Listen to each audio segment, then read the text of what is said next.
વિલાસિની જીષ્ણુનું તે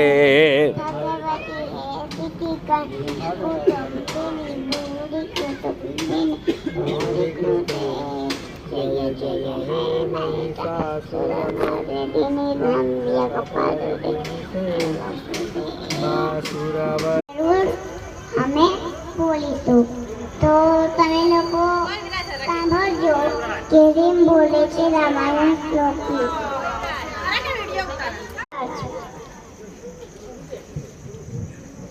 રીમ ભાસ્કરભાઈ સાધુ માનેજા ક્રોસિંગ. તમારા બાળકને પણ આ રીતે સંસ્કારી બનાવવા હોય તો દર રવિવારે આત્મીય કોમ્પ્લેક્સ 210માં ફ્રી ઓફ ચાર્જમાં સંસ્કાર આપવામાં આવે છે. બસ અગાઉથી નામ નોંધાવવું જરૂરી છે.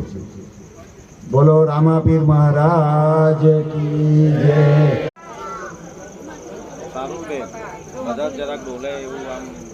પેલું મારવારું કરો.